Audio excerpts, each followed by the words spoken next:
Ahora mismo, mientras lees esto, hay recuerdos en tu cabeza que estás completamente seguro de que son reales. Recuerdas exactamente lo que pasó. Recuerdas los detalles, los colores, las palabras que se dijeron. Estás convencido. Algunos de esos recuerdos probablemente ya no son exactamente lo que ocurrió. Tu cerebro los fue editando cada vez que los recordaste. Añadió detalles que no estaban, eliminó partes que sí estaban, y cada edición se guardó como si fuera la versión original. Y aquí está la parte que más incomoda cuando uno la entiende de verdad. No puedes saber cuáles de tus recuerdos fueron alterados y cuáles no. Tu cerebro no guarda un registro de las ediciones. Cada versión modificada se siente tan real y tan segura como el original. ¿Cómo es posible que el órgano más complejo que existe en la naturaleza conocida, el cerebro humano, funcione de esta forma? ¿Y qué consecuencias tiene eso en tu vida cotidiana, en tus relaciones y en situaciones tan críticas como un testimonio judicial? Hoy en No lo sabías exploramos cómo se almacenan realmente los recuerdos en el cerebro, por qué son mucho menos confiables de lo que sentimos que son, y qué está haciendo la ciencia en México y Latinoamérica para entender mejor este proceso. La mayoría de las personas imagina que la memoria funciona como una grabadora o una cámara de video.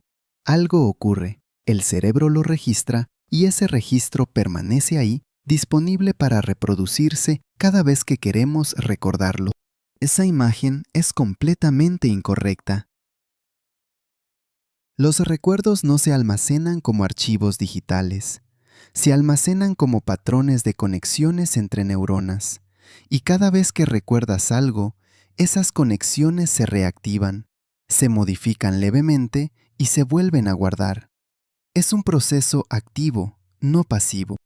Esto significa que recordar algo no es como abrir un archivo y leerlo. Es más parecido a reescribir ese archivo cada vez que lo abres. Y cada reescritura incorpora tu estado de ánimo actual, la información nueva que tienes, las sugerencias que alguien más te hizo y decenas de otros factores que no controlas conscientemente. Los neurocientíficos llaman a este proceso reconsolidación de la memoria. Y entenderlo cambia completamente la forma en que deberías pensar sobre tus propios recuerdos más importantes. Para entender por qué los recuerdos son editables, primero necesitas entender cómo se forman. Cuando experimentas algo, tu cerebro no toma una foto de ese momento. En cambio, diferentes partes del cerebro procesan diferentes aspectos del evento simultáneamente. El hipocampo, una estructura ubicada en la parte interna del lóbulo temporal, actúa como el organizador principal de los recuerdos episódicos, los recuerdos de eventos específicos que te pasaron a ti en un momento determinado. Pero el hipocampo no guarda el recuerdo completo por sí solo.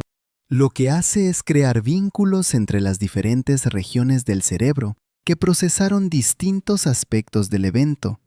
La corteza visual para lo que viste, la corteza auditiva para lo que escuchaste, la amígdala para la emoción que sentiste en ese momento. El recuerdo no es un archivo único.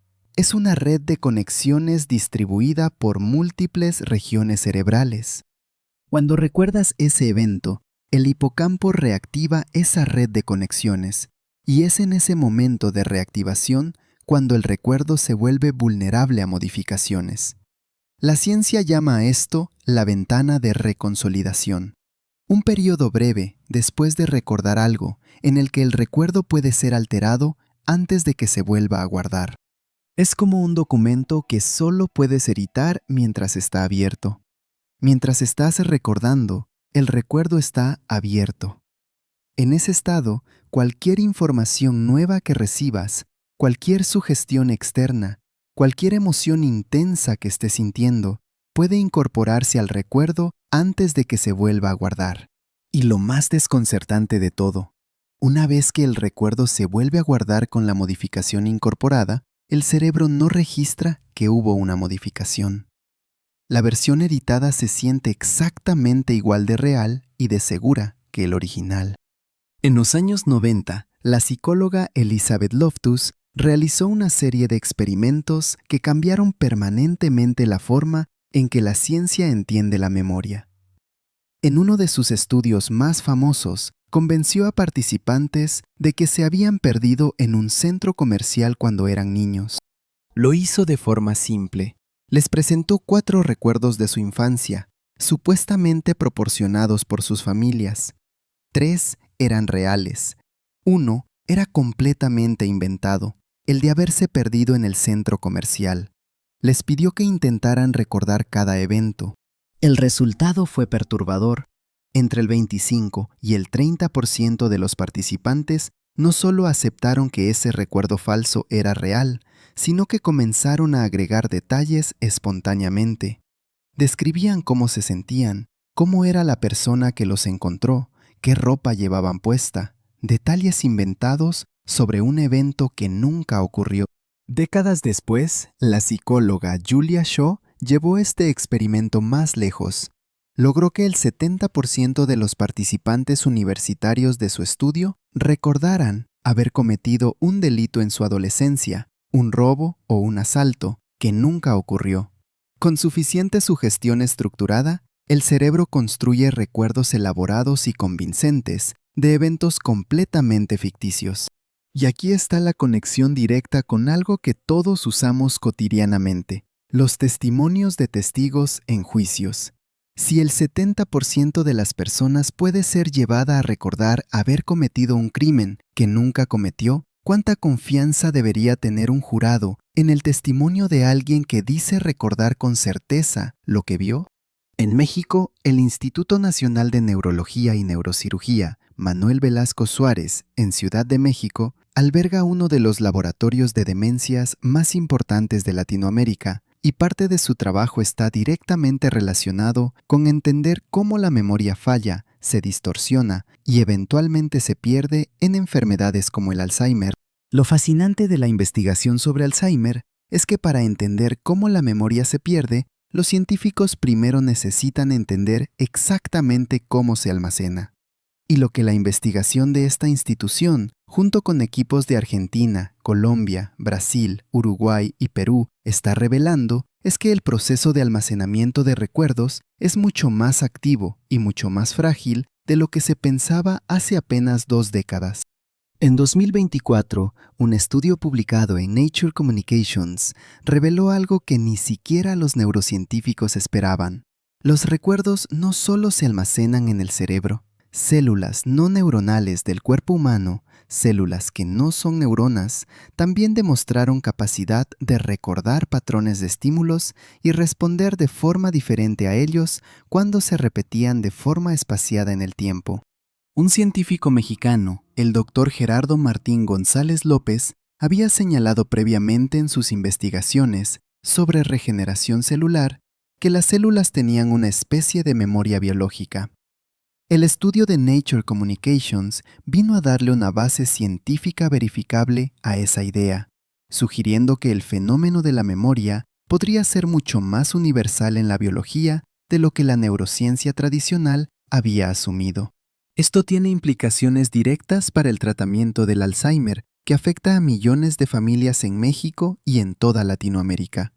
Si los recuerdos no solo viven en el cerebro, las estrategias para protegerlos o restaurarlos cuando el cerebro comienza a fallar podrían necesitar rediseñarse completamente. Saber que tus recuerdos son editables y potencialmente poco confiables no significa que debas dudar de todo lo que recuerdas. Significa que deberías entender cuándo tu memoria es más vulnerable a modificarse y en qué circunstancias. Los recuerdos son más vulnerables a modificarse cuando estás bajo estrés intenso, cuando alguien te sugiere detalles de lo que ocurrió antes de que lo recuerdes por tu cuenta, cuando han pasado muchos años desde el evento y cuando tienes una razón emocional fuerte para querer que el recuerdo sea de cierta manera. Por el contrario, los recuerdos son más confiables cuando los registraste emocionalmente de forma intensa en el momento en que ocurrieron. Aunque incluso la emoción intensa no garantiza exactitud, solo garantiza que el recuerdo sea más duradero y detallado, no necesariamente más preciso.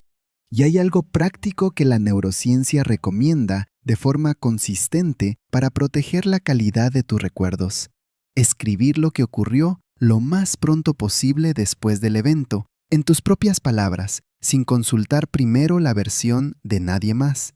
Eso no lo hace inalterable, pero sí crea un punto de referencia más cercano al original antes de que el proceso de reconsolidación comience a modificarlo. Los recuerdos que te hacen quien eres, los momentos más importantes de tu historia personal, no son grabaciones perfectas, son versiones que tu cerebro fue construyendo y reconstruyendo a lo largo del tiempo. Eso no los hace menos valiosos. De hecho, el proceso de reconsolidación, esa edición constante de los recuerdos, es lo que permite que el cerebro integre nueva información, que aprenda de la experiencia y que adapte el pasado al contexto del presente. Es una característica, no un defecto, pero sí significa que la confianza absoluta en un recuerdo, la certeza de que lo que recuerdas es exactamente lo que ocurrió, es una ilusión que el cerebro construye muy convincentemente. Y reconocer esa ilusión es el primer paso para entenderse mejor a uno mismo y para entender mejor a los demás.